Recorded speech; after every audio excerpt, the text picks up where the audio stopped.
4 ذی القعدہ اور بات کریں گے قرآن و حدیث کی روشنی سے اسلامی تاریخ پر۔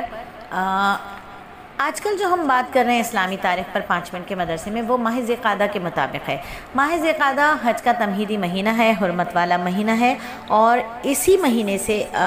لوگ حج کی تیاری شروع کر دیتے ہیں۔ جن افراد پر حج فرض ہوتا ہے وہ حج کی تیاری شروع کر دیتے ہیں اور اپنی سستی کو ترک کر دیتے ہیں، کیونکہ وہ جانتے ہیں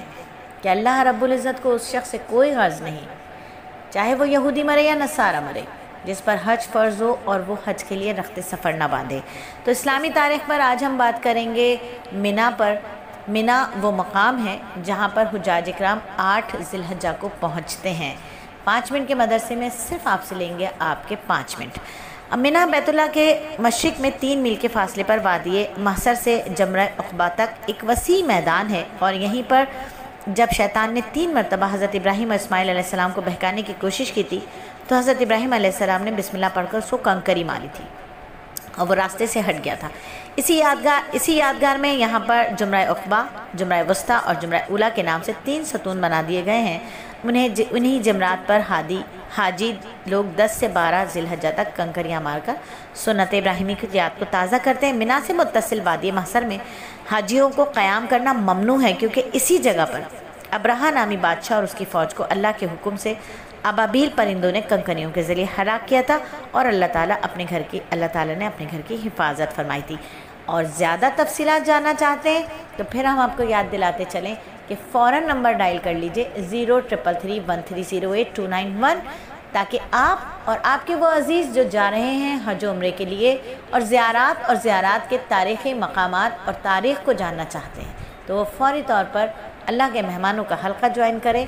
جو چینل ہے ہمارا سلیس اکیڈمی کا، جہاں ہم بات کرتے ہیں حج عمرے کے فرائض پر، واجبات پر، مفسدات پر، مکروہات پر، مستحبات پر، اور بہت کچھ اس حلقے میں ہم آپ کو بتاتے ہیں۔ اور نبی صلی اللہ علیہ وآلہ وسلم کا ایک معجزہ کہ کعب بن اشرف یہودی کے قتل کے موقع پر زید بن معاذ کے پیر میں تلوار کا زخم آ گیا۔ آپ صلی اللہ علیہ وآلہ وسلم نے ان کے زخم پر اپنا مبارک تھوک ڈال دیا تو اسی وقت ٹھیک ہو گئے۔ اور ایک فرض کے بارے میں بات کریں کہ قرآن میں اللہ فرماتے ہیں عورتوں کے ساتھ حسن سلوک سے زندگی بسر کرو، اپنی بیوی کے ساتھ اچھائی کا معاملہ کرنا، اچھے سلوک سے زندگی گزارنا بہت ضروری ہے۔ اور ایک سنت کے بارے میں بات کریں کہ حضرت عبداللہ بن عمر سے مروی ہے کہ نبی صلی اللہ علیہ وآلہ وسلم کا تلبیہ اس طرح ہوتا: لبیک اللہم لبیک، لبیک لا شریک لک لبیک، ان الحمد والنعمت لک والملک لا شریک لک۔ حاضر ہوں اے اللہ، میں حاضر ہوں تیرا کوئی شریک نہیں، میں حاضر ہوں، ہر قسم کی تعریف اور نعمتیں، ملک و حکومت کا مالک تو ہی ہے، تیرا کوئی شریک نہیں۔ تو پھر دہرا لیجئے ایک دفعہ پھر تلبیہ کہ انشاءاللہ تعالی اللہ رب العزت جلد مجھے اور آپ کو بھی اپنے گھر کی حاضری عطا فرمائے حج اور عمرے کے لیے۔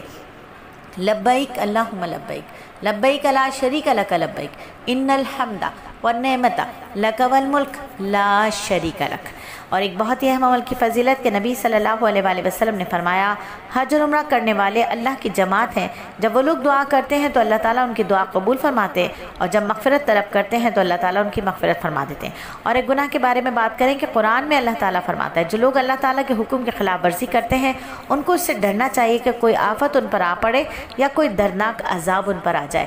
اللہ تعالیٰ کے احکامات کی خلاف ورزی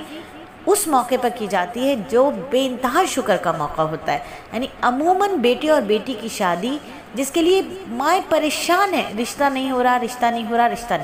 اور جب رشتہ ہوتا ہے تو وہاں پر اللہ تعالیٰ کے احکامات کی خوب دل کھول کر ڈھٹائی کے ساتھ، سرکشی کے ساتھ، بے حیائی کے ساتھ خوب اللہ کے احکامات کا مذاق اڑایا جاتا ہے۔ تو ڈرنا چاہیے کہ کہیں ایسا نہ ہو کہ اس موقع پر اللہ کا غضب نازل ہو جائے، اللہ تعالیٰ کسی آفت کو ہم پر بھیج دے۔